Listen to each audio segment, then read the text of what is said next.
buenos días, tengan todas y todos ustedes bienvenidos a este webinario del Consejo Mexicano de Asuntos Internacionales, en esta ocasión con un tema de extraordinaria actualidad, que es la relación entre Rusia y Ucrania y sus consecuencias en materia de seguridad, pues no solamente para Europa o Asia, sino para todo el mundo. En esta ocasión contamos con un panel de privilegio y me da muchísimo gusto presentarlos a todos ustedes. Primero que nada, presento a la doctora Lorena Ruano, quien será nuestra moderadora el día de hoy. La doctora Ruano es profesora de Relaciones Internacionales en el CIDE desde el año 2002. Es miembro del Sistema Nacional de Investigadores en el nivel 2.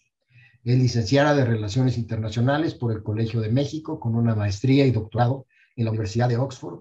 Ha sido la recipiente de la cátedra Jean Monnet por parte de la Comisión Europea y ha sido directora de la División de Estudios Internacionales del CIDE y profesora asociada del Colegio de México. Y su investigación y docencia se han centrado en la integración europea y las relaciones entre Europa y América Latina, y hace unos minutos nos decía que su tesis de licenciatura justamente trataba este tema de la seguridad europea, de manera que, bueno, qué mejores manos que Lorena que nos conduzca esta sesión.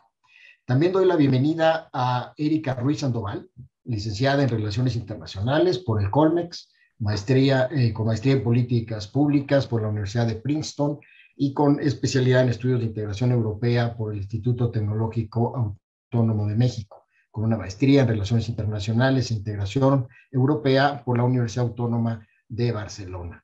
Actualmente ella es profesora e investigadora visitante en la División de Estudios Internacionales del CIDE.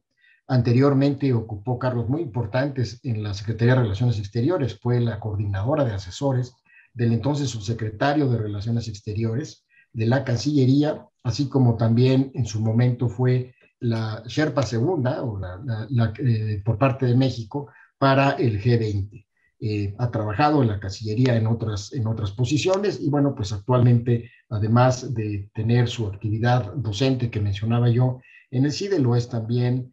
Ha sido directora en su momento del Foreign Affairs Latinoamérica y es miembro del COMEX. Es que muy bienvenida, Erika, muchísimas gracias.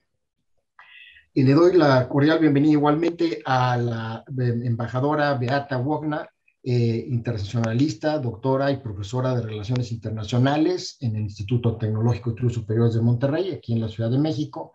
Ella fue embajadora de Polonia en México y en Centroamérica durante los años de 2014 al 2018 y obtuvo por su labor diplomática la condecoración más alta que da el Estado mexicano, que es la Orden Mexicana del Águila Azteca.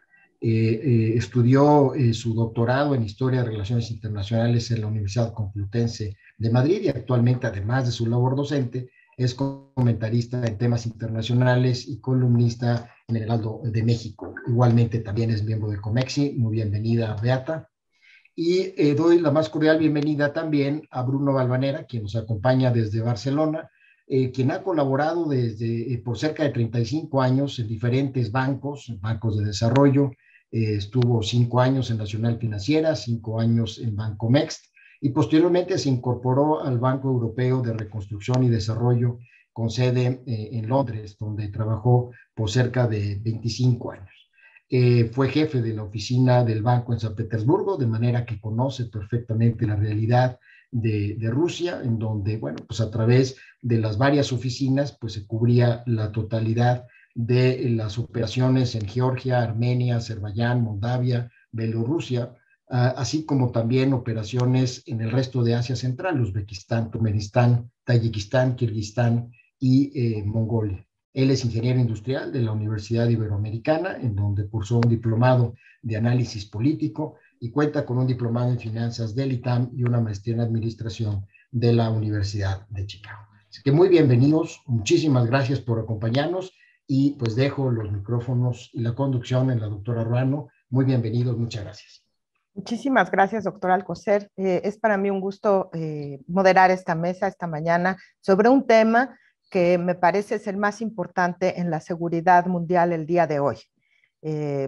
Felicito a Comexi por organizar una mesa sobre esta cuestión. No encontramos muchas en México porque parece un tema lejano, pero es un tema muy importante para todos que puede eventualmente tener efectos en nuestro país y en todo el mundo. Como comentaba el doctor, yo escribí mi tesis al terminar la Guerra Fría, mi tesis de licenciatura sobre este tema, que he seguido después con muchísima atención. ¿Qué pasaba con Europa Central y Europa Oriental una vez que cayó el muro de Berlín? Ciertamente la esfera de influencia de Moscú se retrajo, se desplazó unos kilómetros, unos cuantos cientos de kilómetros hacia el este, ¿no? Y quedaba Europa Central como en un limbo estratégico mientras entraba o no a la OTAN. Y también quedaba la interrogante de qué iba a suceder con todos los nuevos países que surgieron de la implosión soviética. Entonces, me parece que podríamos empezar justamente con una introducción a esta historia por parte de Bruno, si me permites, por favor.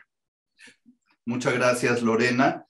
Muchas gracias por invitarme a este tema tan importante que yo creo que el mundo no ha vivido una inseguridad como la hemos vivido ahora desde que cayó el muro de Berlín, desde que se negociaron esos acuerdos, y a lo mejor incluso recordaríamos la crisis de los misiles o el fin de la Segunda Guerra Mundial. Creo que es un momento extremadamente importante en donde se tienen que renegociar algunos equilibrios que permitirán tener seguridad en la zona. Si me permites, porque creo que para muchos de nosotros, como bien dices, la zona es un poco lejana, me voy a permitir poner unos mapas en la pantalla. Entonces, vamos a ver, share. Ok, ¿lo ven ahora? Sí. Y ven una sola lámina, ¿verdad? Sí. Perfecto. ¿Sí? No, se ven también las de la... A ver, voy a poner esto. Ya estamos, ahora sí.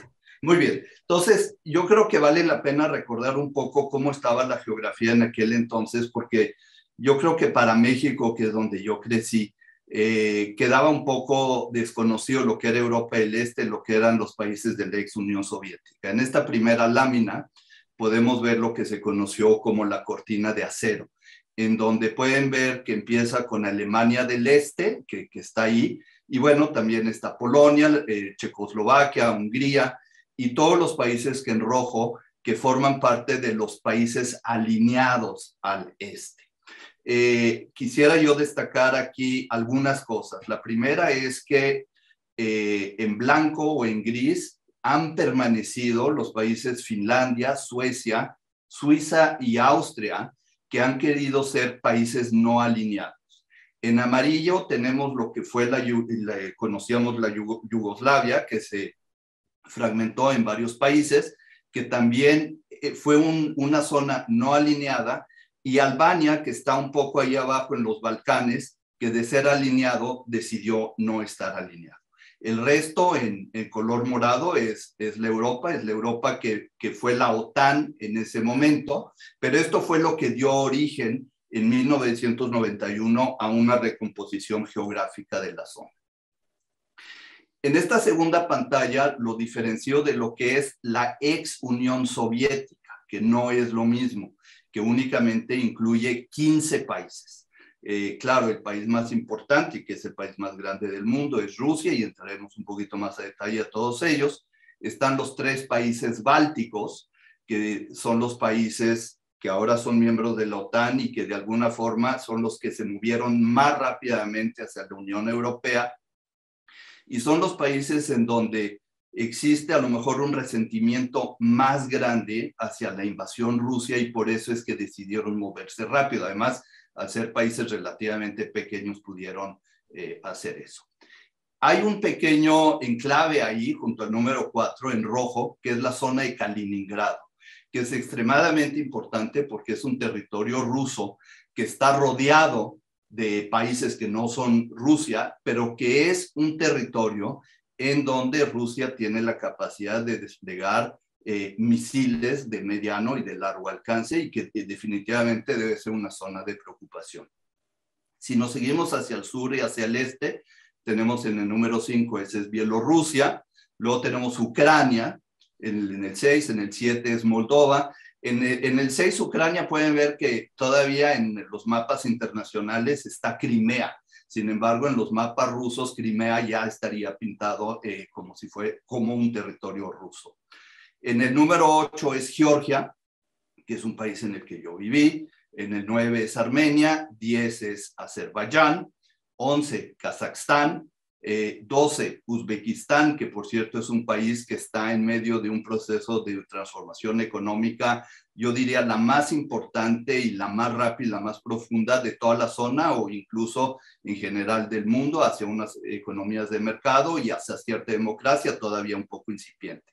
El número 3 es Turkmenistán, que es un país totalmente cerrado. Yo lo que he tenido la oportunidad de visitarlo, lo compararía con Corea del Norte, aunque yo nunca he estado en Corea del Norte, yo me imagino que lo que vi en Turkmenistán es muy similar a lo que se vería en Pyongyang.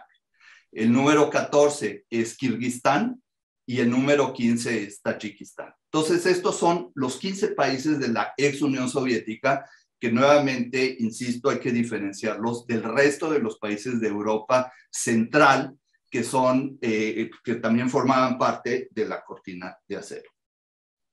En esta tabla me permití poner un poco unos comparativos del tamaño de población, del tamaño de territorio, del PIB per cápita de estos países, de qué porcentaje de población rusa existe en los países, porque finalmente el idioma vehicular o el idioma principal en todos estos 15 países, posiblemente con la excepción de los 3 bálticos hoy en día, es el ruso. Y al país a donde vayas, el ruso es como para nosotros el castellano en toda América Latina. Este es un ángulo muy importante de cohesión de todos estos países. Bueno, pues destacaría en este sentido que estamos hablando de una zona de casi 300 millones de habitantes, que se compara con los 450 de Europa o los 330 de Estados Unidos. Es decir, del tamaño, del punto de vista población, es una zona extremadamente importante. Y de territorio, pues ni se diga, ¿no? Porque, por supuesto, Rusia es un país muy grande, pero destacaría también el tamaño de Kazajstán, que es más grande que México. Vaya, son países muy grandes. Del punto de vista de PIB per cápita, a excepción de los países bálticos, que como dije, fueron los que más rápido se movieron hacia Europa y pudieron desarrollarse más rápido, que ya tienen un PIB per cápita del orden de 25,000 a 30,000 dólares por año, aún por debajo de la Unión Europea, pero mucho más allá de la zona, pues tenemos un Rusia con 10,000, 11,000 dólares por año, y el resto de los países pues mucho más bajos, incluyendo Ucrania, que es la mitad. Me permití también utilizar unos rankings internacionales aceptados desde el punto de vista de democracia y de corrupción. Y lo que quisiera yo aquí decir es que a excepción nuevamente de los 3 países bálticos que tienen un nivel democrático alto y baja corrupción, estamos hablando en general de países sin una democracia desarrollada. Posiblemente en el Inter tenemos los 4 países que forman parte o que querían ser parte de lo que es el acuerdo de asociación con Europa, que 3 lo lograron, siendo Ucrania, Georgia y Moldavia, y Armenia, que no lo logró porque sus vínculos económicos con Rusia eran muy importantes, y a pesar de tener ya muy avanzadas las negociaciones para ser parte de estos países del acuerdo de asociación, tuvieron que dar la vuelta y unirse al otro territorio. Y del punto de vista de corrupción, pues estamos hablando de países con una corrupción alta, incluyendo Ucrania, que son países todavía muy subdesarrollados. Parte se explica también con un bajo PIB per cápita y también por un desarrollo muy limitado, digamos, de la pequeña y mediana industria y de una clase media que prácticamente es no inexistente en todos estos países. Después me permití poner aquí la importancia estratégica del punto de vista energético. Rusia es el segundo productor de petróleo a nivel mundial, solo después de Estados Unidos, pero más allá de Arabia Saudita, es el número 2 de gas y también un gran productor de oro. Y en general estos países, todos ellos, bueno, Kazajstán, Azerbaiyán y Turkmenistán, grandes productores de petróleo y de gas, y también muy importante la capacidad de producción de uranio, que es extremadamente importante cuando tienen utilizaciones nucleares, ya sea pacíficas para generación de electricidad o más bélicas. Y en la última columna pongo también algunos otros atributos, sobre todo de Ucrania, que es el país que nos estamos enfocando, que es un gran productor de titanio, además también de ser el granero de Europa. Ucrania tiene la Tierra Negra, que es una tierra muy cultivable, y es el granero que provee de alimentos a Europa. Entonces estamos hablando, Ucrania, un país estratégicamente colocado entre Rusia y Europa, por donde pasan las líneas de gas, un país que es el granero, un país productor de uranio, y también un país que dentro de la ex Unión Soviética es uno de los países con mayor desarrollo industrial. Ahora, me gustaría aclarar que el desarrollo industrial en general de toda esta zona es muy limitado, porque es prácticamente la herencia de las industrias que se habían creado en la época soviética, con cierto mantenimiento, algunos con algo de desarrollo, pero realmente es un país que no ha desarrollado y que no ha invertido lo mismo que los países occidentales en investigación y desarrollo, y que dependen mucho de la tecnología del oeste.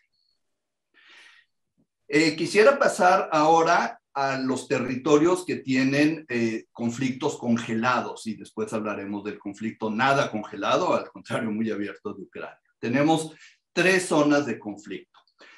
La primera es el área de Transnistria, que es un pequeño corredor entre Moldavia y Ucrania, con una población 60% rusa, y que si bien no es un territorio reconocido ruso, sí es un territorio un poco como la zona de Donbass y Luhansk, en donde las milicias rusas se han declarado independientes. La importancia de este territorio de Transnistria no es tanto la cantidad o el tamaño, pero es que la totalidad de generación de energía eléctrica de Moldavia se genera en este territorio con gas que viene de Rusia, y que todo es importado de Moldavia. Yo he estado en esa zona, es un territorio de nadie, porque es un gobierno no reconocido, autónomo, en donde pues se habla ruso, lo cual pues claro, refleja quién está detrás.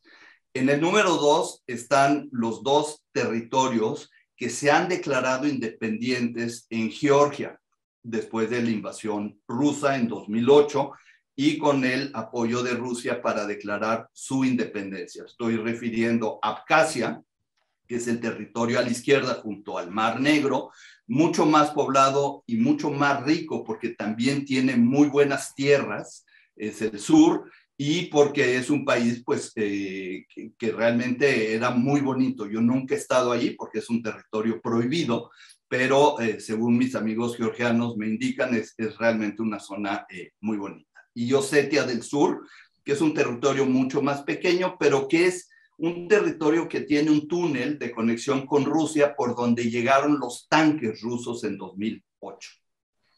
Sobre Bruno, tenemos un poquito corto el tiempo porque ya van 10 minutos, si me permites. Vale, voy rápido. Perdón.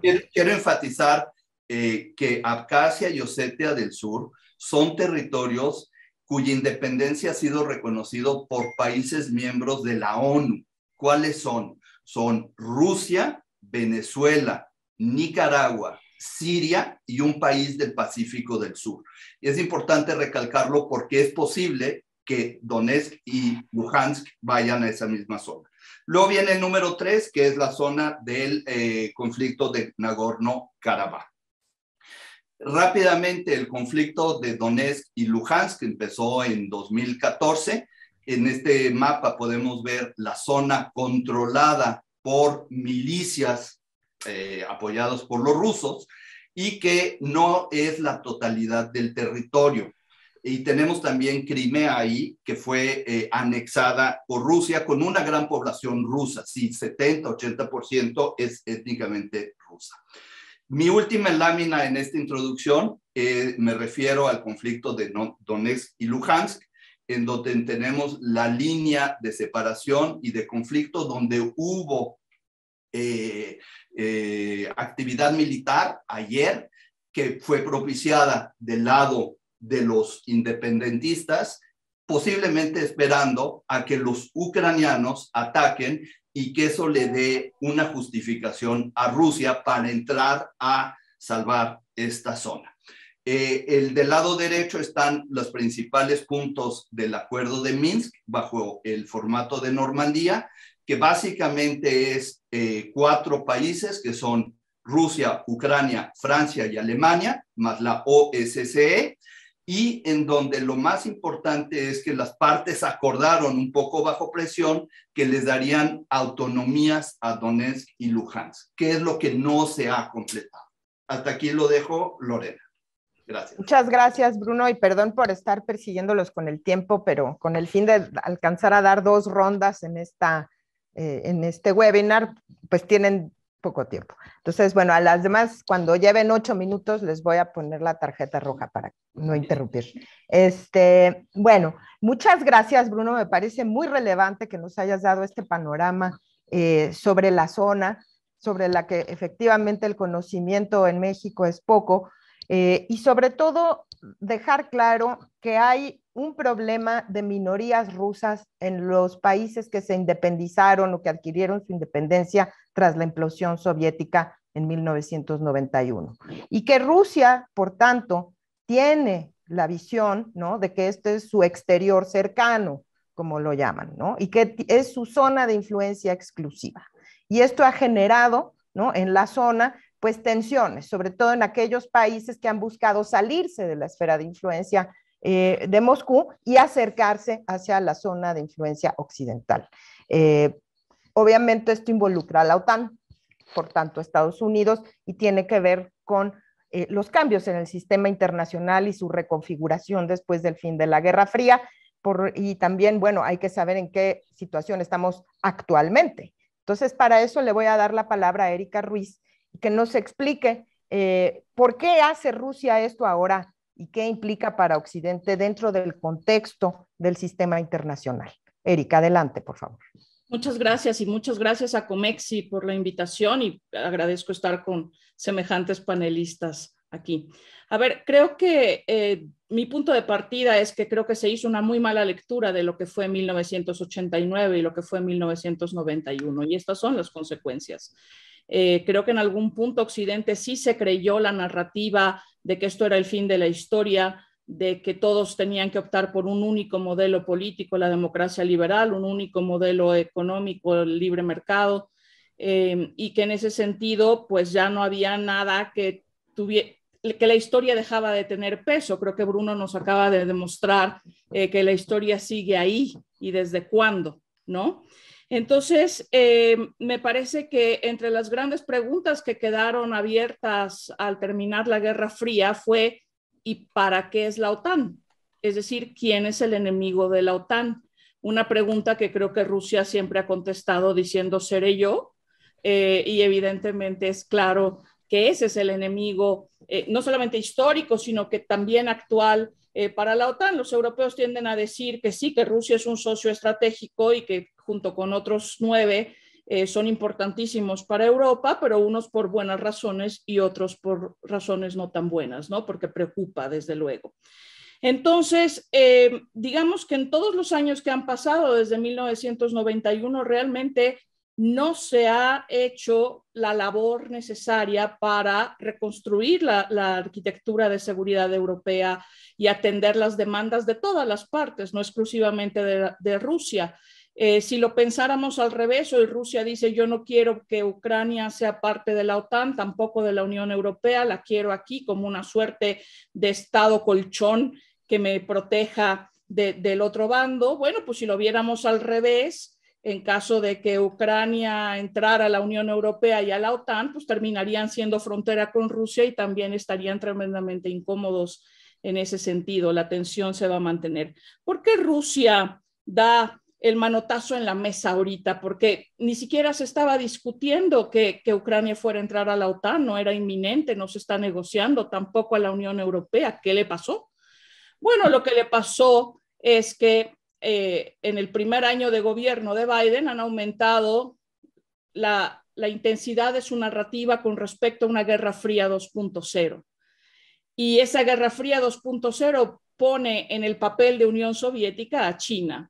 Entonces, claro, un líder como Putin, nostálgico, revisionista como es, pues es su momento de poner también su petición de que se le incluya en esta reconfiguración que está saliendo desde la Academia estadounidense, el gobierno estadounidense, toda la reconfiguración hacia el Indo-Pacífico, y donde no están tomando en consideración para nada a Rusia como gran potencia. Es cierto que podríamos decir que Rusia, gran potencia, no necesariamente, es cierto que es nuclear, es cierto que por territorio, por población, por historia, por lo que quieran, puede ser potencia, pero no está en la misma liga, digamos, que Estados Unidos y China en este momento. Así que yo creo que por eso Rusia alza la mano en este momento con tropas en la frontera con Ucrania para decir, bueno, a mí no me dejen fuera. En todo caso, reclamo mi lugar como potencia regional europea y necesito que atiendan mis demandas. Así que Rusia en este momento es una potencia revisionista y atrapa a Washington totalmente despistado, porque Washington está totalmente volcado a Asia, hablando de que China es una amenaza existencial, y de repente pues salta este conflicto que se empieza a calentar en esta zona del mundo, y donde al final, y eso ocuparé mi segunda intervención para hablar de eso, pues pone a Europa viendo los toros desde la barrera, porque resulta que los que negocian realmente son Washington y Moscú sobre qué vamos a hacer con Europa. Una cosa que, bueno, pues además de la sensación de déjà vu, nos trae otra vez esta nostalgia de cosas que además históricamente ya hemos visto. Lorena mencionaba ahora poblaciones rusas que quedan atrapadas, étnicamente rusas que quedan atrapadas en otros estados. Esto ya lo vimos con los Sudetes alemanes, y no es que la historia se repita, solamente es que la historia rima consigo misma. Entonces, los primeros que han empezado a hablar de esferas de influencia de Guerra Fría 2.0 son los estadounidenses.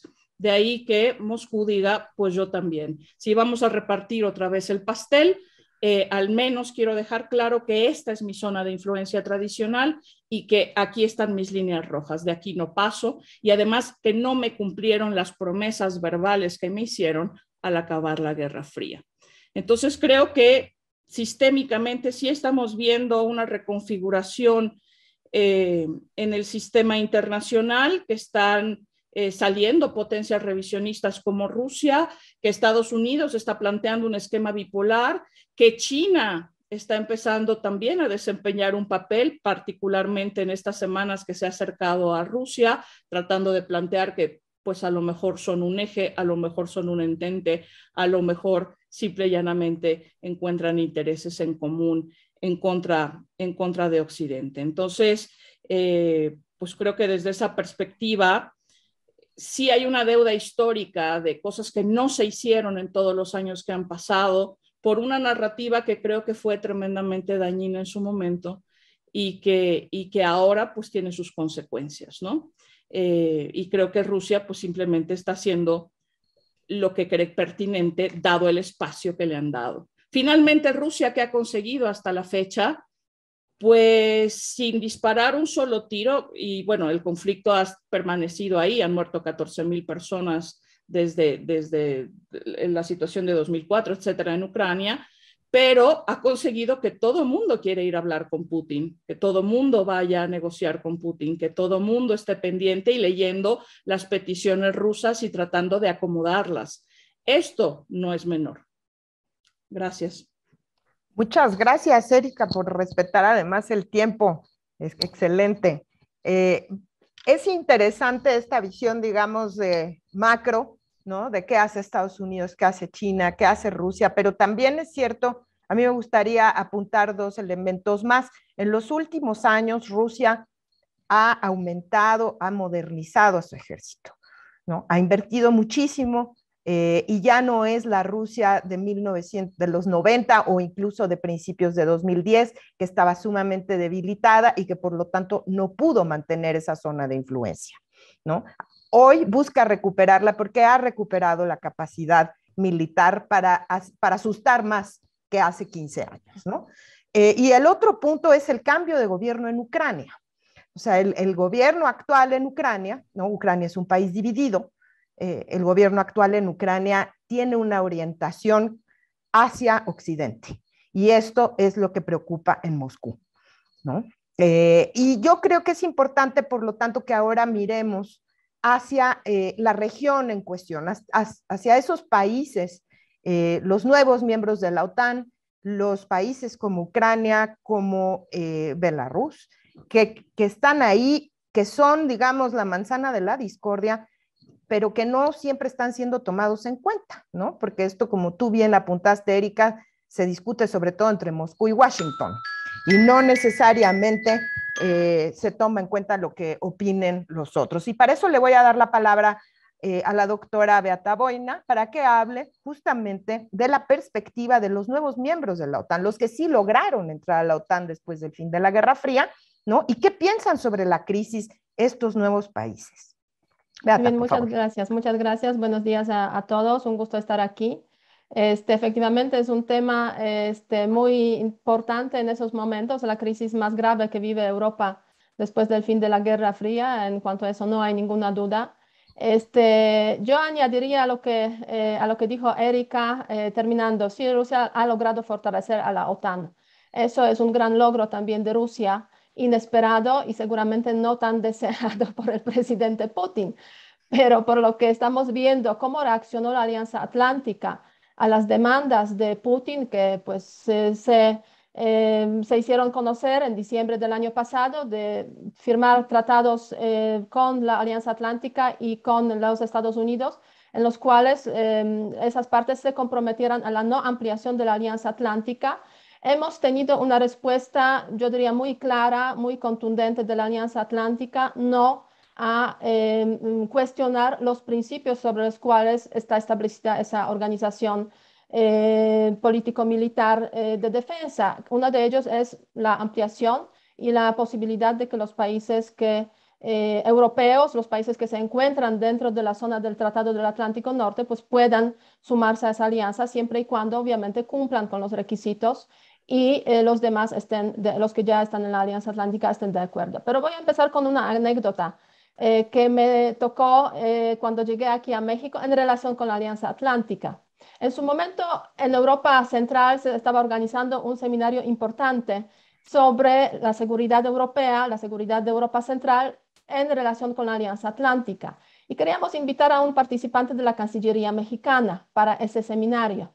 Nos dijeron tajantemente, pues claro, dentro de lo que cabe responder tajantemente en el lenguaje diplomático, no, jamás participaríamos en un seminario así.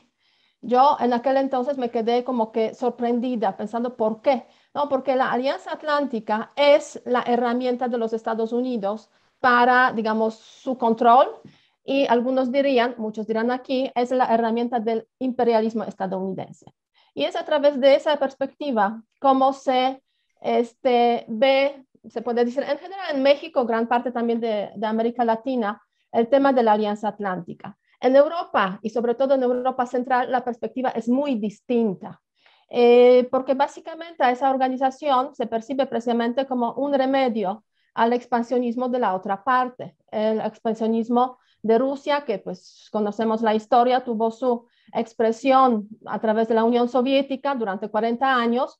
En los tiempos anteriores también, pues recordemos el siglo XIX, la presencia de Rusia precisamente en esa región, prácticamente anulando a varios países que con anterioridad tenían su independencia. Entonces, esa es la perspectiva, esa es la visión de los países que en su momento formaban parte del Pacto de Varsovia y formaban parte de este bloque soviético que a través de las herramientas militares, a través de las fuerzas armadas, pues estaba invadiendo, recordemos el caso de Primavera de Praga, el caso de Budapest, cuando había o querían esos países hacer cierta modificación o alejarse del sistema soviético o del Pacto de Varsovia. Hoy en día la OTAN, la Alianza Atlántica, tiene 30 países miembros, 16 son los países que formaron esta organización durante la Guerra Fría, inicialmente 12, después se sumaron 4, pero después del año 89 tenemos en total 14 nuevos países, 10 de ellos formaban parte o de la Unión Soviética o del Pacto de Varsovia, y 4 son de los, se puede decir, de la separación, los países que surgieron sobre los escombros de Yugoslavia.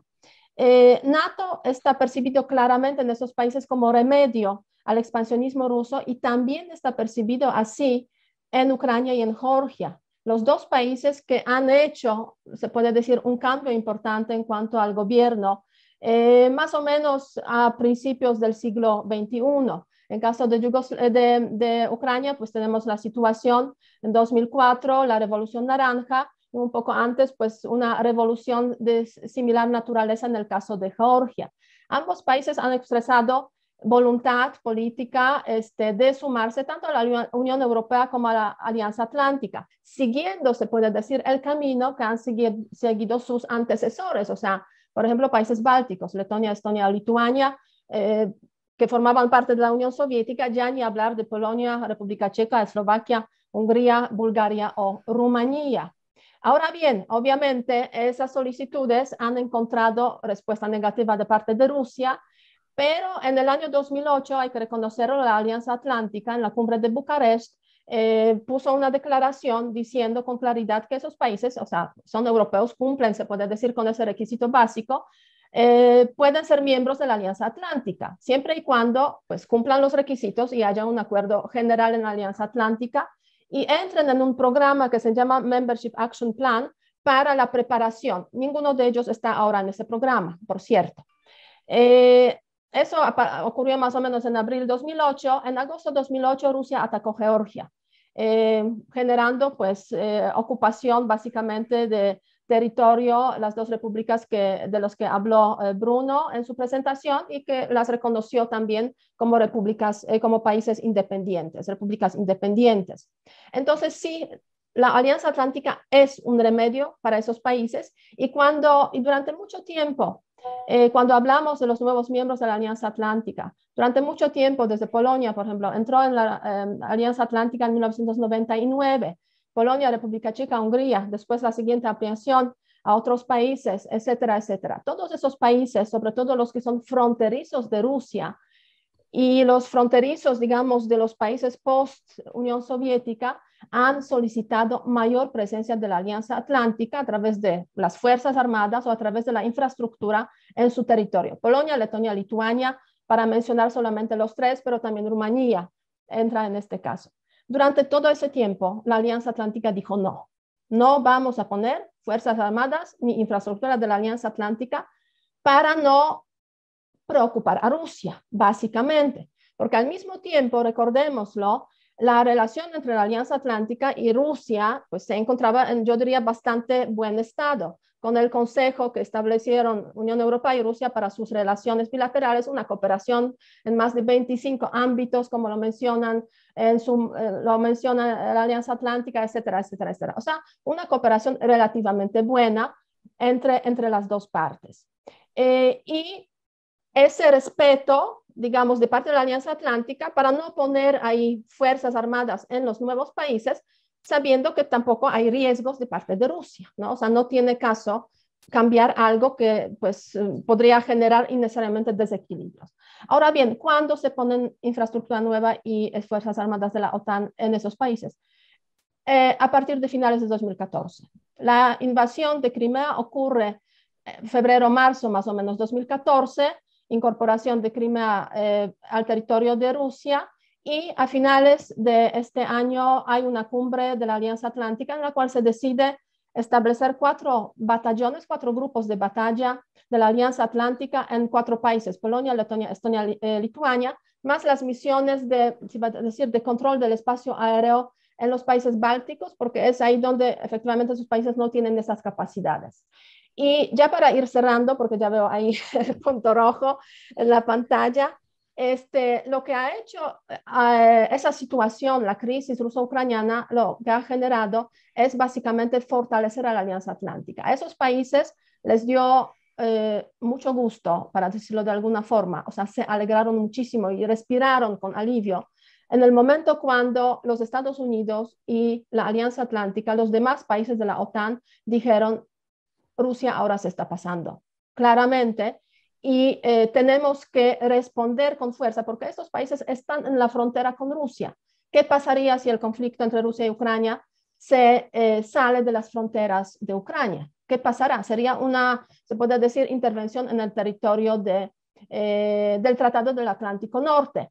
En esos países siempre hubo miedo de que no va a haber respuesta de los demás cuando eso ocurre. Ahora se ve que sí hay respuesta de los demás y eso pues desde el punto de vista de la seguridad de esos países que siempre han sentido esa amenaza en cuanto a la soberanía, a la integridad territorial de parte de Rusia, pues sí es un punto importante, se puede decir, en la historia de la Alianza Atlántica. Y ya para terminar, la Alianza Atlántica, cuando cae la Unión Soviética, muchos dicen debería desaparecer. Efectivamente, durante mucho tiempo la Alianza Atlántica estaba buscando el objetivo, lo encontró, por ejemplo, en Medio Oriente, lo encontró a través de misiones fuera de área, pero la Federación Rusa no estaba dentro de los objetivos de la Alianza Atlántica hasta prácticamente el año 2000. 2008 empieza a aparecer por la intervención rusa en Georgia, 2014 con claridad hay una ruptura de relaciones entre las dos partes a raíz de esa invasión rusa. Y con eso yo creo que voy a terminar. Muchas gracias. Muchísimas gracias, Beata. Yo creo que es fundamental conocer la visión de esos países que justamente son los que están en medio de este conflicto entre las dos, digamos, las dos potencias. Yo nada más añadiría o resaltaría una de las cuestiones que tú señalaste. Esos países son los que pidieron entrar a la OTAN después del fin de la Guerra Fría. No fue la OTAN la que se precipitó a ampliarse. Lo primero que hicieron cuando cayó el muro de Berlín, los países de Europa Central y también los bálticos, fue pedir su ingreso tanto a la Unión Europea como a la OTAN. Además les costó sangre, lágrimas y sudor convencer a los demás que les aceptaran. Efectivamente, no fue un proceso fácil. Y justamente lo que desató tanto la crisis de Georgia de 2008 como la crisis de Ucrania de 2014 fue que se iba a firmar un acuerdo de asociación con la Unión Europea, no con la OTAN, ¿no? Y era un acuerdo esencialmente económico, con liberación de visas, etcétera. Y ahí, en ambos casos, Putin dejó muy claro que eso no estaba en el menú y el resultado, tanto para Georgia como para Ucrania, fue que les quitó un pedazo de territorio, o dos en el caso de Georgia, ¿no? Como bien nos explicó Bruno al principio de la presentación, ¿no? Rusia dejó muy claro que ahí no se pueden meter ni la Unión Europea ni la OTAN, ¿no? Y por lo tanto, más difícil, como dice Beata, ¿no? Para estos países acercarse a Occidente. Cada vez ha quedado más claro esto. Y también me parece importante señalar, ¿no? Que la posición de los países de Europa Central, o sea, Polonia, los países bálticos, hoy hace también que la oposición de la OTAN sea también más asertiva y más preocupada. Quizás si estos países no fueran miembros de la OTAN, no tendríamos una OTAN tan interesada en defender el derecho o la integridad territorial de Ucrania, ¿no? Porque quizá Alemania, Francia tendrían una posición más comprensiva con Rusia, pero quien jala bastante, digo, aparte de Estados Unidos, yo creo a la alianza, hacia esta posición, pues son estos nuevos miembros de la alianza de los que tú hablaste, Beata. Ahora, ¿qué pasa con la Unión Europea? De hecho, ya hay una pregunta aquí sobre los efectos energéticos que podría tener un conflicto con la Unión Europea en este momento. Y para eso le voy a dar la palabra a Bruno nuevamente, ¿no? Para que nos hable justamente de la dependencia energética de Europa, así como del daño que podría causar para ambas partes, ¿no? Las sanciones que se prevén si es que hay una invasión a Ucrania. Adelante, Bruno. Micrófono, Bruno. Perdón, mi micrófono. Muchas gracias, Lorena, por tus comentarios, igual a Beata y Erika. Todo esto, yo creo que estamos todos muy de acuerdo que ahora estamos en una crisis porque se presentó una oportunidad de Putin, por un lado, con mayor poderío militar. Él ha estado invirtiendo 4,5% del PIB en armamento, que es el doble que Europa.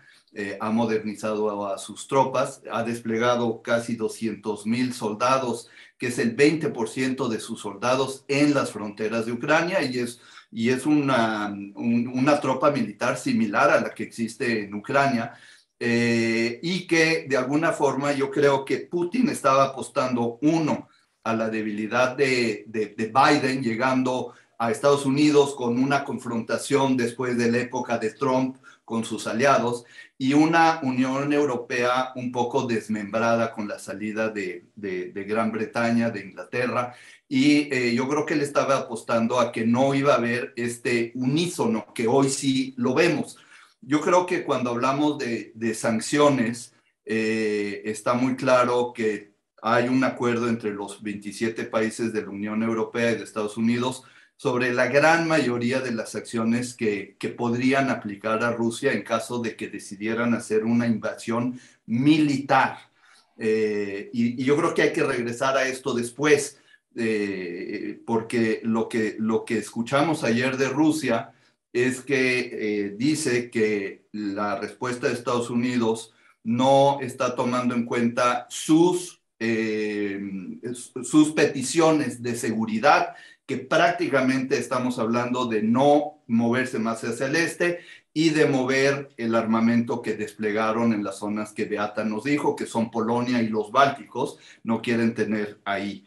Sin embargo, lo que dijo ayer es que la respuesta de no llegar a haber una solución diplomática no sería una guerra militar, pero sería a lo mejor algo más como una guerra digital, una guerra electrónica, que sabemos muy bien que Rusia, una de las cosas que ha desarrollado muy bien es la capacidad de meterse a las redes de los otros países. Y yo creo que vamos a entrar en un territorio en donde no hay un acuerdo, porque no se va a poder definir si hay o no hay intervención. Pero asumiendo que llegara a haber una intervención, yo he tratado de mantener que no veo, yo no veo un escenario en donde Rusia invada con sus tropas a Ucrania. Sin embargo, a veces me pongo a dudar cuando veo estas declaraciones y demás, pero me sigo manteniendo, digamos, en eso. Las sanciones van a ser, pues, uno, del punto de vista económico y acceso a financiamiento.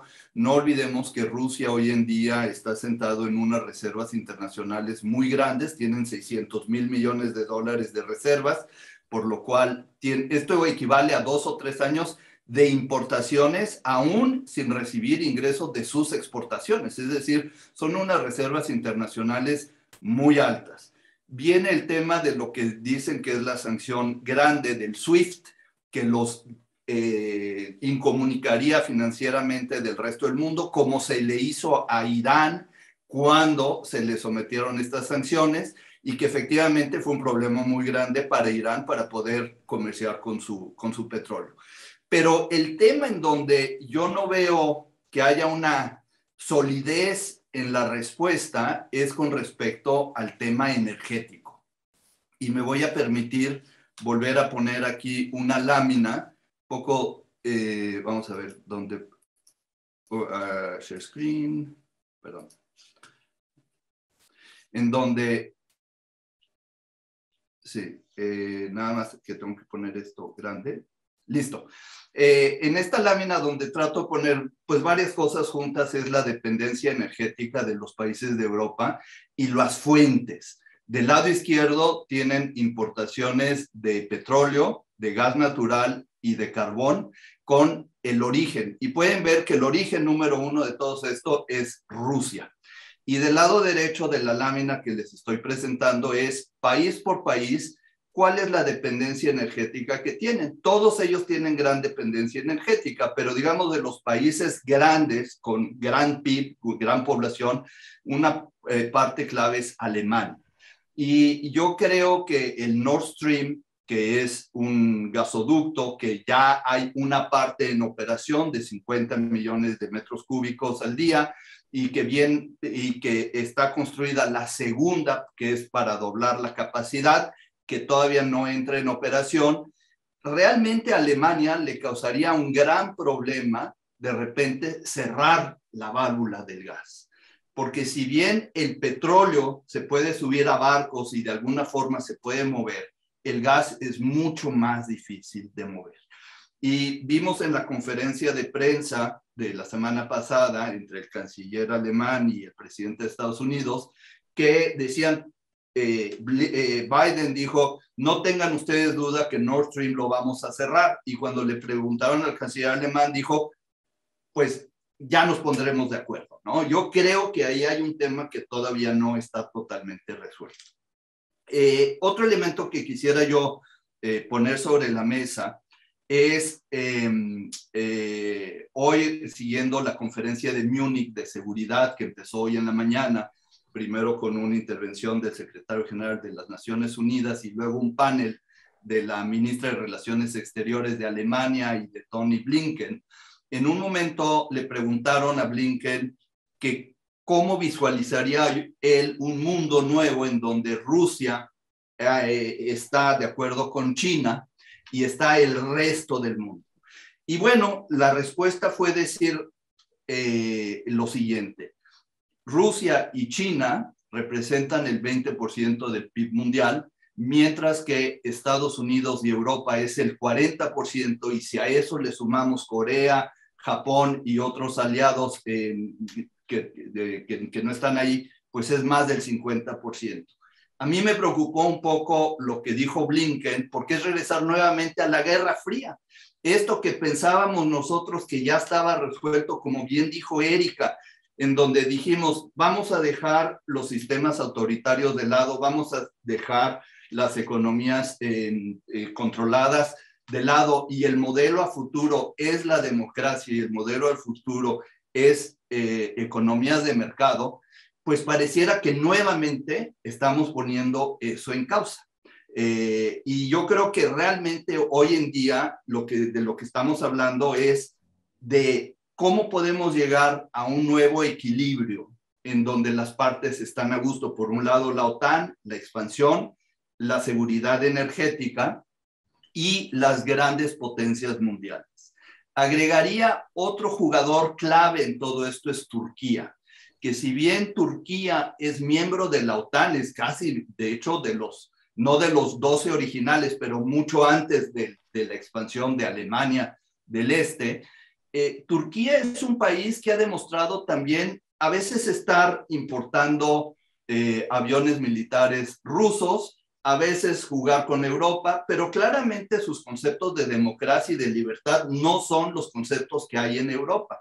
A mí me llamó un poco en estos que decía Erika, que Putin lo que ha ganado es que todo el mundo ahora va a Moscú a verlo y ya tiene lugar en la mesa. Bueno, pues también tenemos que ver quiénes son los que han ido a Ucrania a expresar su apoyo, y entre ellos es Erdogan. Y eso fue para mí también un punto muy importante. Y Turquía, no hemos hablado de ellos, pero es un país muy importante en este equilibrio de la zona. Primero, por ser miembro de la OTAN, y segundo, por compartir frontera con Georgia y con Armenia, y estar en el Mar Negro, que sin duda el Mar Negro va a ser una zona estratégicamente importante. Rápidamente, para concluir el tema que me pedías del tema energético, tengo aquí pues los principales gasoductos Europa, que vemos que prácticamente todo el gas viene de Rusia, y principalmente de la parte norte de Rusia, cruzando Ucrania y Bielorrusia. Bielorrusia, por cierto, es de los países más cercanos a Rusia. Tiene un presidente que es de lo más autocrático, y Rusia está haciendo ejercicios militares ahora en Bielorrusia. Si bien ellos trataron de acercarse a Europa hace 3, 4 años, después de las últimas elecciones, pues nos dimos cuenta que no seguían el modelo europeo. Viene también muy interesante para el Cáucaso la llegada del gas del Mar Caspio, de Azerbaiyán, pero también de Turkmenistán y de Kazajstán, a través de Georgia y de Turquía, que es una fuente alternativa. Está el Nord Stream, al que ya me referí, en la parte del norte, y para países como España, pues es muy importante el abastecimiento también que viene de Argelia, con la problemática que no hay relaciones diplomáticas entre Argelia y Marruecos, por lo cual el suministro está un poco complicado. Es decir,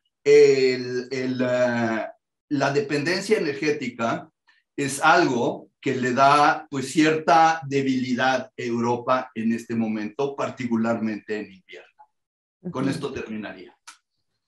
Muchas gracias, Bruno. Muy, muy interesante y muy importante, porque esto es, yo creo que uno de los temas fundamentales que tiene Europa, que ya de por sí le subió la factura del gas durante el invierno pasado debido al COVID, a niveles que son verdaderamente preocupantes, ¿no? Y entonces un aumento adicional provocado por esta crisis sí afectaría gravemente los bolsillos de los ciudadanos europeos. Y también por eso han estado, y bueno, y no solo por eso, ¿no? Sino también por las implicaciones de tener una guerra ahí en la que tuvieran que verse involucrados sus ejércitos, ha tenido preocupados a todos los países europeos y hay varios que han ido a ver a Putin, como ya se señaló, pero a mí me gustaría centrarme un poco justamente en qué han hecho los europeos, ¿no? Porque a veces parece que Putin solo quiere hablar con Estados Unidos, ¿no? Y en particular, porque hay varias preguntas aquí ya sobre el tema, el papel de Alemania, ¿no? ¿Qué pasa con el canciller nuevo Olaf Scholz que se está estrenando,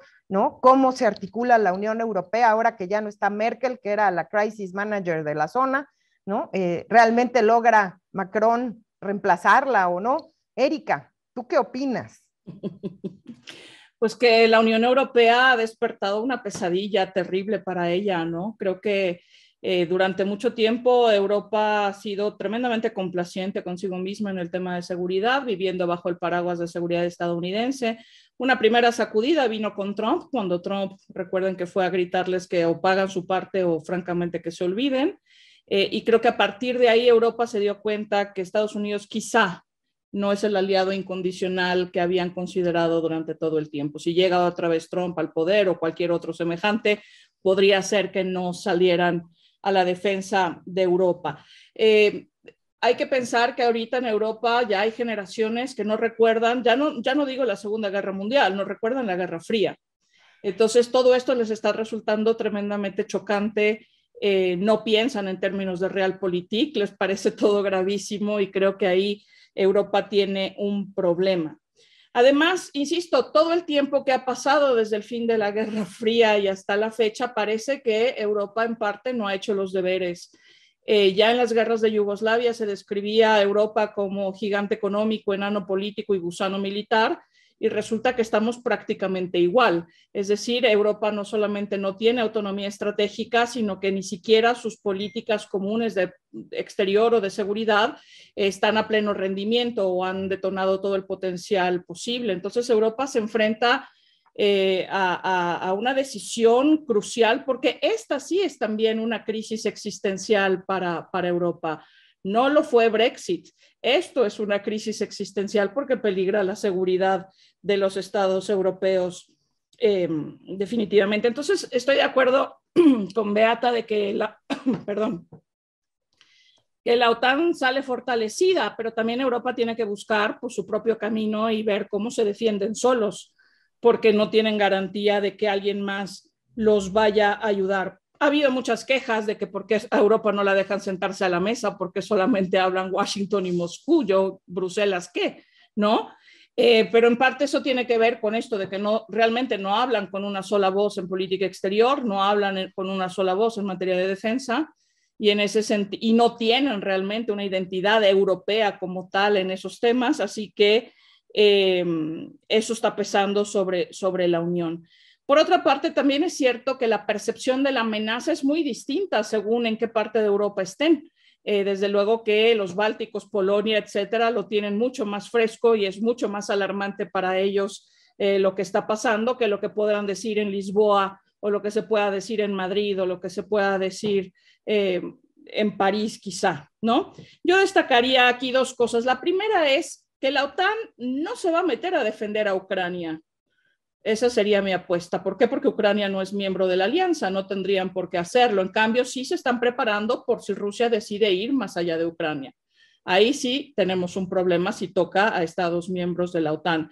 Pero por ahora todo es, pues esto, postureo, que sabemos perfecto que todo esto depende de muchas veces de la percepción más que de la realidad, pero realmente no van a salir a la defensa de Kiev los aliados de la OTAN, ni siquiera Estados Unidos. O sea, por ahora es hablar mucho, amenazar con las sanciones. Es decir, si se produce una invasión inminente, como lo plantean los medios occidentales y el propio gobierno estadounidense en este momento, incluso ayer el Times británico salía a decir ya, esto es ya, o sea, en este momento ya va a ocurrir la invasión.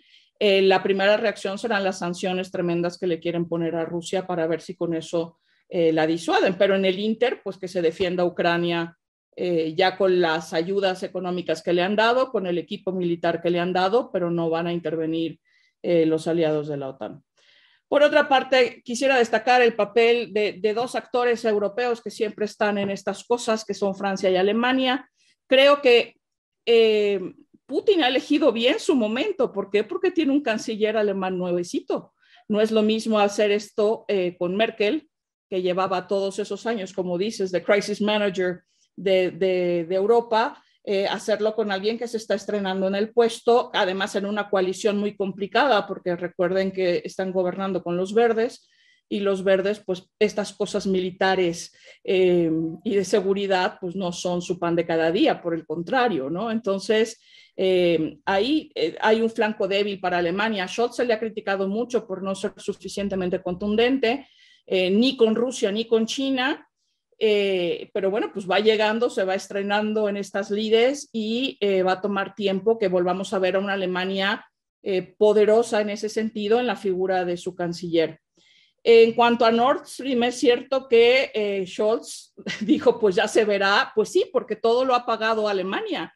Ese gasoducto lo ha pagado Alemania y además le parece vital, como para que Estados Unidos diga, ah, no, ese no se va a utilizar. ¿Cómo que no se va a utilizar? Si además se planeó de manera tremendamente estratégica para que no pasara por Letonia ni por Polonia, sino que pasara por el fondo. Así que yo creo que ahí Alemania no ha dado la última palabra. Y el otro que está haciendo, pues sí, su papel, pero en unas circunstancias muy complicadas, es Francia. Francia tiene la presidencia rotatoria del Consejo de la Unión Europea en este momento. Macron sabemos que es un político protagónico, pero además enfrenta elecciones presidenciales en abril. Entonces su apuesta es muy grande para ver qué puede conseguir sacar para su propio beneficio personal de esta crisis. El primero que dijo que la OTAN tenía muerte cerebral fue Francia, que la OTAN no servía para más, siempre en su posición de que los problemas europeos se tienen que solucionar con soluciones europeas. Es decir, Francia siempre ha sido un partidario de que Europa tenga sus propios medios para defenderse y no depender de Washington. Entonces, en ese sentido, pues ese es el papel que está desempeñando Francia, tratando también de ir a Moscú. Yo creo que la imagen de esa mesa nos deja muy claro cuál es la posición de Putin en todo este asunto. Es la mesa más larga que yo haya visto en mucho tiempo. De hecho, en Twitter circulaba la imagen de si quieres entender qué es equilibrio de poder y usaban la mesa como sube y baja. Bueno, pues es eso, ¿no? Macron en una punta y Putin totalmente de la otra. Y con quienes Putin ha tenido además conversaciones duras con Alemania y con Francia, evidentemente no son de la misma quinta, no son de la misma cuerda. Es distinta a las sonrisas que le prodigó a Bolsonaro hace unos días, ¿no? Ahí sí se entienden de autócrata a autócrata, pero con Francia y Alemania no es así. Pero yo creo que a Rusia la posición de la Unión Europea le incomoda porque le hace ruido, porque le impide hablar con quien quiere hablar, que es con Washington. Por eso insisto en que aquí lo que se está discutiendo no es Ucrania necesariamente. Estamos discutiendo el papel de Rusia en una nueva configuración geopolítica mundial. Y creo que Putin lo sabe leer bien. Esto es mi último chance. O sea, esta es probablemente mi última opción. Es cierto que Rusia se ha fortalecido militarmente en los últimos años, ha invertido un dineral, ya lo dijo Bruno, es una cantidad estratosférica para lo que gasta Europa en seguridad, etcétera. Pero cuando yo digo que no va para superpotencia es porque no puede competir en la misma liga que China y que Estados Unidos en el ámbito tecnológico. Ahí sí Rusia está todavía dependiendo de materia prima. Al final, el poderío ruso en este momento es militar, por lo que le ha invertido a su ejército y que tiene la llave del gas para Europa. Ahora, el otro problema con el tema del gas es no solamente que si Rusia cierra la llave del gas, ya no llegaría el gas por los gasoductos, tenemos encima el problema de Argelia con Marruecos, que es una barbaridad si me preguntan a mí, pero sobre todo el problema es que Europa no tiene dónde almacenar el gas. Entonces Estados Unidos ha estado haciendo una labor desesperada pidiendo gas a todo mundo para proteger a Europa en caso de que cierre la llave del gas, pero el problema es que llegará el gas en los barcos, pero ¿dónde lo van a meter? Están acostumbrados a operar con un gas que llega directamente por gasoducto y no más. O sea, tenemos ahí también un problema logístico de gran envergadura. Entonces, yo creo que para Europa, insisto, puede ocurrir, al igual que con la OTAN, decía Beata, Putin ha logrado algo que no quería, que era fortalecer a la OTAN. Probablemente con la Unión Europea pase algo semejante. Creo que es la primera vez que Europa se enfrenta realmente a un desafío existencial en temas de seguridad y que creo que por fin pueden entender todos los 27 Estados miembros que necesitan autonomía estratégica. La dichosa narrativa de la brújula estratégica creo que ahora sí tienen la razón patente, tangible, de por qué lo tienen que hacer. Así que a lo mejor, digo, en el mejor de los escenarios, la Unión Europea también saldrá fortalecida de este desafío. Siempre y cuando, claro, el conflicto no vaya a más. Yo creo que al final Europa, y también lo dijo el canciller, bueno, el ministro de Exteriores francés, Le Drian, dijo claramente todos los acuerdos que tenemos en materia de seguridad en Europa ya son obsoletos. O sea, es momento de replantearlos y de hacerlos. Y creo que ahí tienen un punto. Cierro diciendo una cosa importante. Rusia es europea. Por historia, por tradición, por todo lo demás, es una potencia europea y le corresponde no a Estados Unidos, sino a Europa establecer los términos de la relación de aquí en adelante. La pregunta es si podrán hacerlo, pero al que le conviene sobre todo establecer una nueva convivencia con Rusia a partir de este incidente es Europa, porque esto no se puede alargar de aquí a la eternidad porque resulta tremendamente perjudicial para todos. Preguntaban aquí los que nos están siguiendo que qué consecuencias puede tener. Pues lo primero, parar en seco la recuperación mundial. Este conflicto lo puede hacer, que caigamos en un estado de estanflación y que además no podamos salir de él rápidamente, ¿no? Entonces, aquí sí las consecuencias son globales. Gracias. Muchas gracias, Erika. Aunque se pasó un poco del tiempo, empezó a contestar algunas de las preguntas que ya están ahí, entonces la dejé por eso, porque sí han estado tocando ustedes muchas de las preguntas que vienen por nuestra audiencia. Ahora quisiera pasar a una de las preguntas que se repite bastante y es, bueno, ¿y México qué? ¿Por qué tendríamos que estar hablando de esto aquí en México? ¿No? ¿Qué papel tiene México aquí o no tiene al ser miembro del Consejo de Seguridad, no, miembro no permanente en la actualidad? ¿Y qué consecuencias en términos políticos y económicos puede tener esta situación para nosotros? Y también el papel que juega América Latina en esta crisis. Y para eso le doy la palabra a Beata, por favor. Muchas gracias. Enlazando con lo que comentó Erika, Rusia es europea. Sí, es cierto, es europea. No cabe duda. De hecho, yo me acuerdo de los debates en los 90, sí, 90, finales de los 90, entre los think tankers y todo eso, en los cuales se planteaba si Rusia puede entrar en la Unión Europea. Y se estaba pensando, sí, es posible, siempre y cuando sea democrática. Y ese es el punto que yo creo falló a Rusia bastante. Incluso en el contexto de la OTAN se estaban planteando esos temas. Sí, la OTAN se puede ampliar a Rusia. Sí, también, siempre y cuando cumpla con la transparencia y la democracia. Y aquí me da la sensación, en un momento determinado, Rusia con Putin escogió claramente otro camino. Un camino que es incompatible con esa otra visión que tiene la Unión Europea y los países que forman parte de la Unión Europea para Europa, ¿no?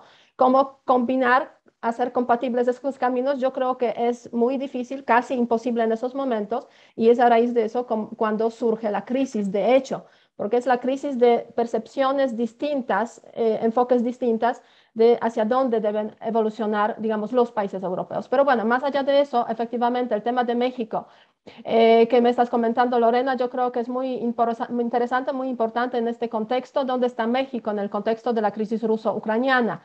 Y aquí empezaré otra vez con un comentario que me hizo un ex diplomático mexicano, que por ahí estuvo en su momento en Rusia también, diciendo, México puede jugar pues relativamente poco papel en el contexto de la crisis rusa-ucraniana, pero es muy fácil meter la pata en ese contexto.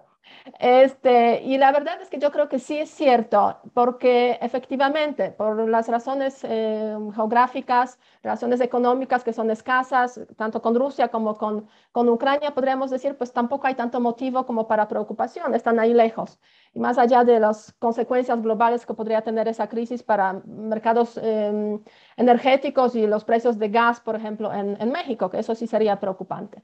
Pero la verdad es que México es un país que siempre ha estado muy cercano a Rusia por varias razones también. México, como América Latina en general, a raíz de la historia obviamente, bilateral de los dos países, la Guerra Fría después, esa percepción de Rusia como el balance frente a los Estados Unidos ha marcado, yo creo que la perspectiva y la visión que se tiene en general y sigue teniendo aquí de cómo funcionan las relaciones internacionales y cuál es el papel de Rusia en este contexto. A eso yo sumaría pues ciertas simpatías, digamos, relacionadas con el comunismo, que sí también han existido tanto en México como en América Latina.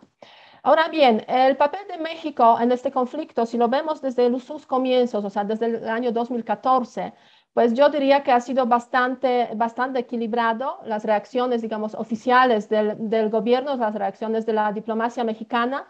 De hecho, cuando ocurrió la invasión de Crimea en 2014 y la anexión de esta parte de Ucrania por Rusia, perdón, México votó, por ejemplo, a favor de la resolución que se dio en la Asamblea General de las Naciones Unidas a favor de la independencia de Ucrania, subrayando, reiterando ese tema de la independencia, soberanía e integridad territorial de Ucrania. Después, en las siguientes resoluciones que se han dado en la Asamblea General de las Naciones Unidas, hubo 7, 8 resoluciones sobre ya la situación en Crimea, en las cuales se menciona a Rusia como potencia ocupante. México se abstuvo, como muchos otros países. En total hubo como 70 países de la Asamblea General de las Naciones Unidas que aprobaron esas resoluciones, mientras que unos 20 países más o menos que votaron en contra, y el resto, unos 80, entre ellos México, normalmente los países de América Latina, que se abstuvieron. Entonces, eso fue, se puede decir, la posición desde el punto de vista de las declaraciones oficiales de México frente a esta crisis hasta ahora.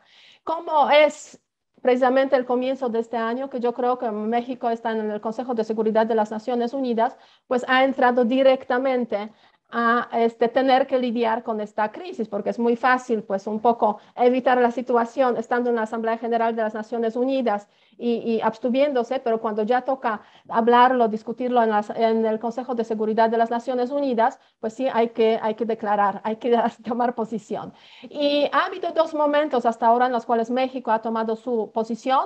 La primera vez hace más o menos 3 semifinales de enero, más o menos, hubo el primer debate sobre la crisis en el Consejo de Seguridad, con una votación de los 15 países miembros de ese Consejo de Seguridad, en los cuales México dijo que sí es recomendable, es pertinente el debate sobre la crisis en el Consejo de Seguridad. Y de esta forma se puede decir, apoyó a la propuesta de los Estados Unidos de hacer este debate en contra de Rusia, básicamente, que se oponía a este junto con China. La última vez fue ayer el Consejo de Seguridad con la participación también de México a raíz del debate sobre los acuerdos de Minsk. México, yo creo, con un discurso muy equilibrado, pero claramente situándose del lado del occidente. ¿En qué medida? El representante de México mencionó 3 puntos. Primero, la solución pacífica, obviamente, la solución diplomática es lo más, o sea, es lo único que podríamos esperar en este contexto de esta crisis ruso-ucraniana. Ha notado el representante mexicano también que hay indicios de que las partes quieren negociar. Ahora bien, continuando, el mexicano dijo también, el embajador mexicano, que se esperaría que se concrete la retirada de las tropas rusas del territorio cercano a Ucrania, y finalmente reiteró el apoyo a la independencia de Ucrania en el contexto independencia, soberanía y integridad territorial. Entonces digo, en ese sentido, hacer referencia a la retirada de las tropas rusas del territorio como algo necesario para que realmente continúen las negociaciones, para que se sienten a las negociaciones y baje la tensión, me da la sensación que es se puede decir, elemento un poco a favor de los Estados Unidos.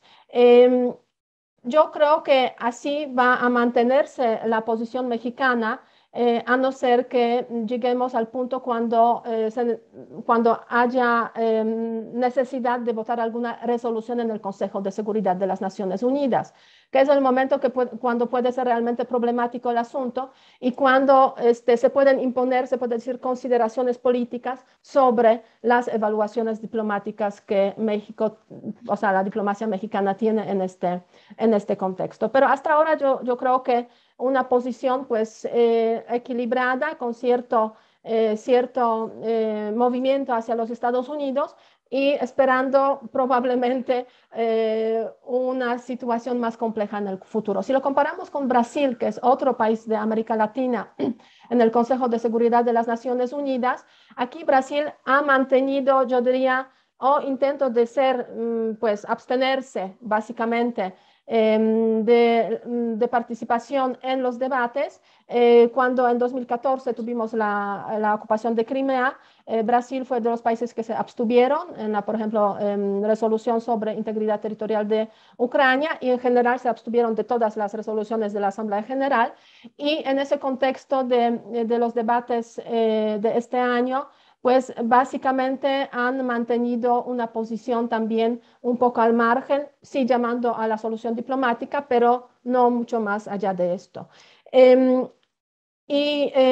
México, en este sentido, yo creo que pues está marcando de alguna forma pues lo que piensa también la región, pero también con esas dificultades que tiene la región para expresarse con claridad, quizás a favor de Ucrania, ¿no? O sea, Ucrania, si lo vemos desde la perspectiva de la región, es el perdedor en esta batalla por muchísimas razones, pero básicamente por la presencia rusa en América Latina. Y yo diría que la región, América Latina, está lejos efectivamente del conflicto en términos geográficos, geopolíticos, pero está cerca, y las olas de ese conflicto llegan aquí a través básicamente de los 3 países que tienen claras relaciones con Rusia: Venezuela, Nicaragua y Cuba, y ahí hemos tenido declaraciones al respecto a favor de Rusia, que bueno, se entiende, están alineados, entonces es obvio que declaren aquí a favor de Rusia. Pero también hay otros países como Argentina, por ejemplo, que como también tiene presidencia en CELAC, pues recientemente hemos visto esos intentos de presidente Fernández de buscar otra salida, digamos, para su país y para la región en general. Por una parte, pues a través de la reunión con Xi Jinping, pero también con Putin. Y lo que sí es sorprendente es la visita de Bolsonaro, que obviamente tiene carácter electoral, no cabe duda, pero esa visita nos sitúa en un panorama muy particular, en una región donde tradicionalmente fue la izquierda latinoamericana autoritaria la cual se identificaba con Rusia y con Putin, pensando pues, soñando en ese socialismo que en Rusia ya existe desde hace 30 años. Pero bueno, en fin, fue la izquierda latinoamericana. Ahora bien, el hecho de que Bolsonaro vaya ahí significa que los Estados Unidos no dan espacio a los autoritarismos ni de izquierda ni de derecha. Y los de derecha también tienen que buscarse, se puede decir, sus apoyos, especialmente en esos contextos tan difíciles electoralmente hablando. Y eso sí es una novedad a raíz también de esta crisis ruso-ucraniana que ha dado pues esa bienvenida a Bolsonaro, porque bueno, es darle como un golpecito pequeño al occidente en general, porque Bolsonaro está por ahí presente. Ahora bien, si vemos a Rusia y la presencia de Rusia más allá de Venezuela, de Nicaragua, de Cuba en la región, pues no queda dudas de que es sobre todo presencia política. Ciertas simpatías, a veces de gobiernos, a veces de grupos políticos, de élites, de intelectuales, etcétera, etcétera, porque la presencia económica es escasa. O sea, el comercio de América Latina con Rusia pues no es más de 1% del comercio latinoamericano con otras partes del mundo. O sea, es poquísimo. Hay venta de armas, básicamente desde Rusia a diferentes países de la región. Hay presencia diplomática, pero la verdad es que en cuanto a la presencia económica, que a Rusia le interesaría mucho, obviamente, acrecentar esa presencia, pues aquí Rusia se está topando bastante con la presencia de China, que ha dominado, o sea, hasta los Estados Unidos, pues se han convertido en el socio número 2 de muchos países de América del Sur. Entonces, pocas expectativas en cuanto a la presencia económica mayor de Rusia, sí permanecerá la presencia política y América Latina es un campo de batalla de la propaganda, eso no cabe duda. O sea,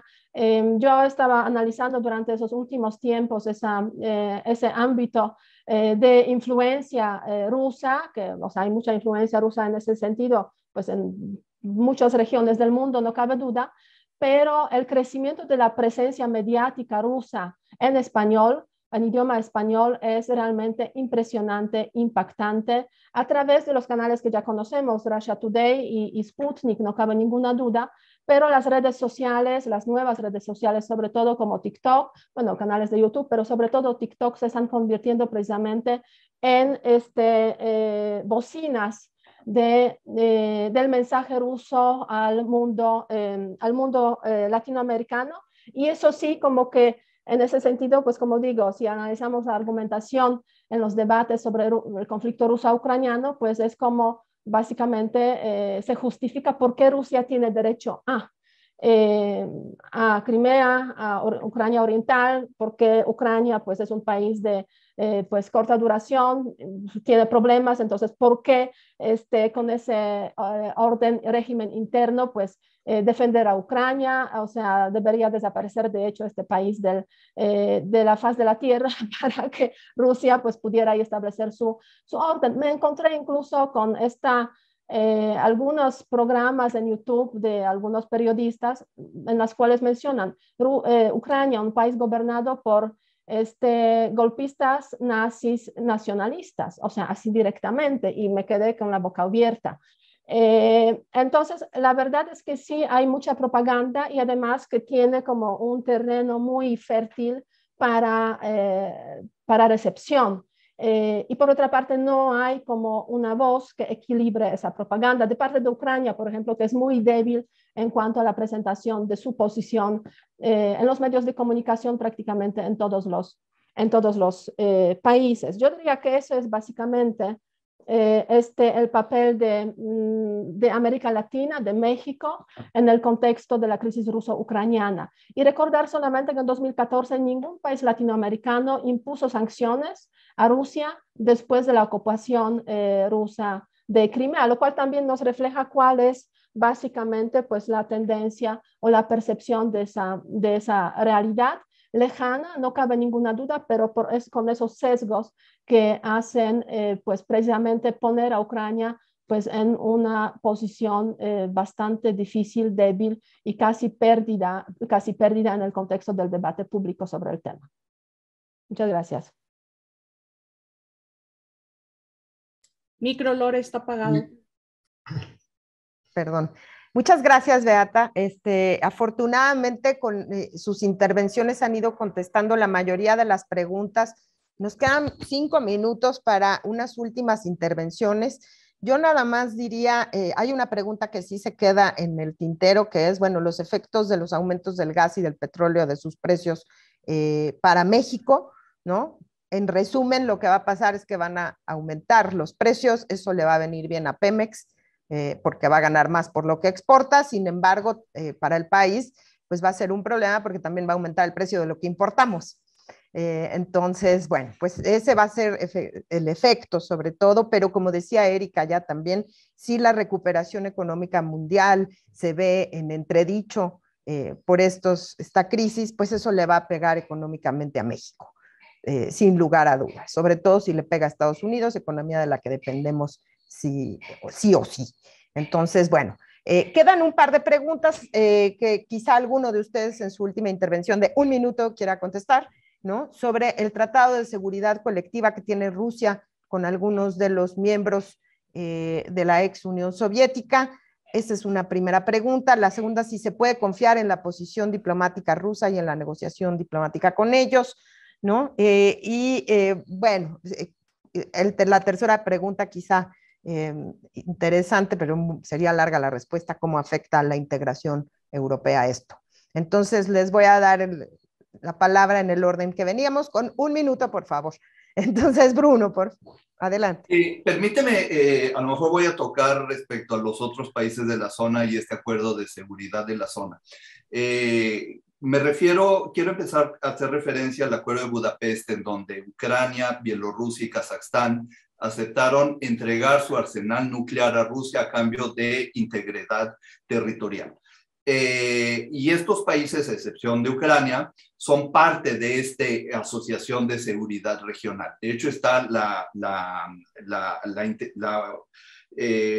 región económica euroasiática, que tiene como miembros Bielorrusia, Rusia, Kazajstán y Kirguistán. A esto se le agrega también Tayik y Armenia, que tuvo que dejar el acuerdo de asociación para unirse a esta zona, y Tayikistán también en este de seguridad. Vimos que fue muy efectivo cuando vino el golpe de Estado de Kazajstán el 5 o el 6 de enero, que nos sorprendió a todos. De inmediato, tropas rusas, bielorrusias y de la zona fueron ahí a rescatar lo que ellos llamaron una intervención extranjera, que no fue extranjera, fue totalmente local, pero era para dar pie a una protección. Y entonces vimos que fue un mecanismo que sirvió, un poco como la OTAN de ellos, ¿no? Y yo creo que ni Kazajstán ni Bielorrusia tienen por qué preocuparse de que Rusia los va a invadir. De todas maneras, tienen presidentes muy similares a Putin, que son unos autócratas. En el caso de Kazajstán es el que determinó Nazarbayev que lo sustituiría, que es el señor Tokayev, pero tampoco lo hace un presidente democrático, y en el caso de Lukashenko, pues con más razón, realmente es una persona de la zona. Así que yo creo que esa es una parte importante.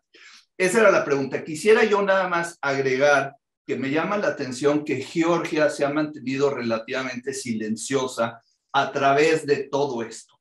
Ellos tienen ahora un líder que es un pseudo ruso georgiano que se llama Ivanishvili, que él, a diferencia de Saakashvili, ha decidido no confrontar a Rusia. Y en esta misma lógica, no están confrontando a Rusia porque ellos saben que si Rusia va a invadir a Ucrania y que ellos empiezan a hacer ruido, los siguientes a invadir serán ellos. Yo creo que han tomado una posición pues relativamente prudente de no provocar al enemigo. Con esto termino. Muchas gracias, Bruno. Muy ilustrativo. Erika. A ver, yo quiero decir un poco más sobre qué consecuencias tiene esto para México, para América Latina. Insisto, si lo que estamos jugando es en el gran tablero geopolítico, Rusia está haciendo un esfuerzo deliberado por hacerse presente en América Latina y mostrar que también está aquí, al igual que China, ¿no? Su nuevo gran amigo temporal, como todas estas amistades. Pero en todo caso, China... O sea, Rusia está dependiendo mucho de que China le pueda sacar las castañas del fuego en caso de que haya grandes sanciones, ¿no? Entonces, ahí hay un ejercicio interesante de reposicionamiento y de, sobre todo, mostrarle a Estados Unidos que su zona tradicional de influencia no lo es más, ¿no? Hablando de zonas y esferas de influencia. Eso en primer lugar. Y para México creo que vamos más allá de los energéticos, las consecuencias que puede tener este conflicto. Cabe destacar que Biden enfrenta unas elecciones de medio término tremendamente complejas, que cómo salga este conflicto puede afectar eso, porque incluso si le va bien, de todas formas no va a recuperar popularidad por política exterior, pero si le va mal, esto va a ser gravísimo y los republicanos se lo van a cobrar muy fuerte, porque recuerden además que los republicanos son los que son halcones, son los que llevaron toda la política de Guerra Fría, son los que dicen que hay que plantarse y ser tremendamente, o sea, hacer realismo estratégico en el escenario internacional, y en ese sentido, pues ahí Biden está en problemas. ¿Cuál sería el problema para México de todo esto? Bueno, que si los demócratas pierden la muy escueta mayoría que tienen, pues la posibilidad de pasar las reformas que quiere pasar Biden para acelerar el crecimiento de la economía estadounidense, pues no van a pasar. ¿Y eso qué tiene que ver con nosotros? Pues que nosotros estamos totalmente colgados del crecimiento estadounidense. Así que si ellos no crecen, nosotros tampoco. Y el otro gran problema es la inflación. Si sube el precio de los energéticos, es que va a subir la inflación también, no solamente el costo de las importaciones, etcétera, sino que una situación que ya de por sí está en niveles alarmantes en México en el tema de inflación, pues lo será todavía peor si es la inflación mundial la que se eleva, y en consecuencia México, que está plenamente vinculado con el exterior, le va a pasar así. Y por último diría, bueno, pues nuestra visión de política exterior en este momento es, si bien nos va, limitada en este sentido. Yo no sé si México se va a meter en problemas justo porque en este momento tiene un asiento no permanente en el Consejo de Seguridad. Si las tensiones escalan, va a tener que tomar una decisión tremendamente complicada y no sé qué harían en ese caso. Ok, gracias, Erika. Beata, por favor. Muy bien, muchas gracias. Solamente añadir al tema energético, en el caso de México es importador el 90% de su gas. Entonces, eso sí, digamos, la subida de los precios del gas, y es lo que se teme en caso de que haya una invasión realmente de Ucrania de Rusia hacia Ucrania, pues sí podría haber una subida del gas, porque habría una escasez también de gas en los mercados mundiales a raíz de las necesidades de Europa. Igualmente, Rusia pues ha jugado en muchas ocasiones también con el gas, cerrando de vez en cuando la llave o reduciendo, como en los últimos tiempos, el traslado del gas a Europa, y eso sí se podría notar de alguna forma.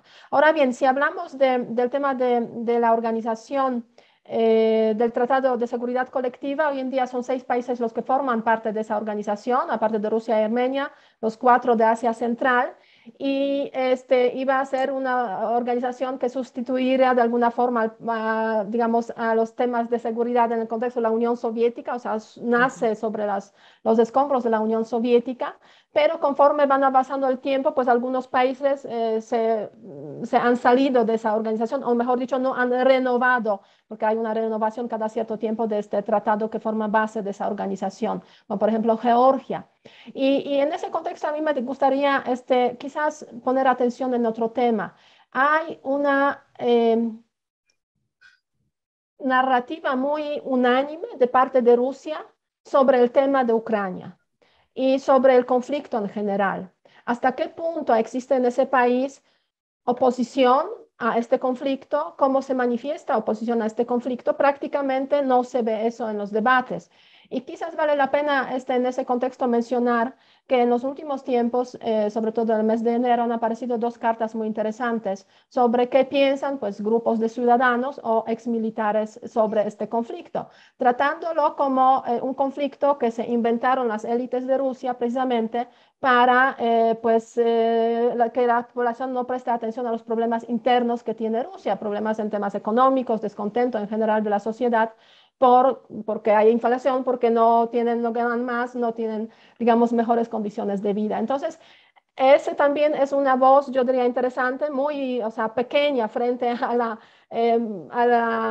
narrativa que nos transmiten desde Moscú, pero ahí también pasan cosas importantes, interesantes dentro, digamos, de Rusia, dentro de diferentes grupos de la sociedad, de la oposición, y también dentro, nos podemos imaginar, de las instituciones rusas, con Putin, quien sí aprovecha el momento, pero también es consciente de que cuando falte él, pueden pasar muchas cosas en Rusia. Podría llegar a gobernar hasta 2036 si la biología le permite. Se puede decir, porque la Constitución sí ya lo permite.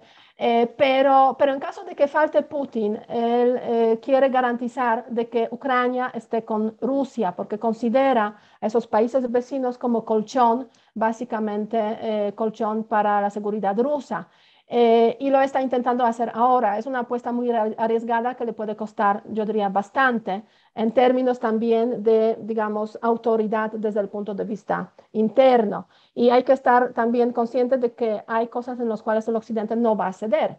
Y la ampliación de la Alianza Atlántica como principio es uno de ellos. Entonces estamos frente a un escenario, yo diría, muy interesante lo que ocurrirá en ese intento, digamos, revisionista de Rusia hacia pues, el orden que se estableció en Europa Central, básicamente, y Oriental. Muchísimas gracias. Pues estamos ya rebasando el tiempo que teníamos permitido. Claramente estamos en lo que yo les digo a mis alumnos de primer semestre, es el famoso dilema de seguridad. Las acciones que unos toman para defenderse se ven como amenazas por los otros.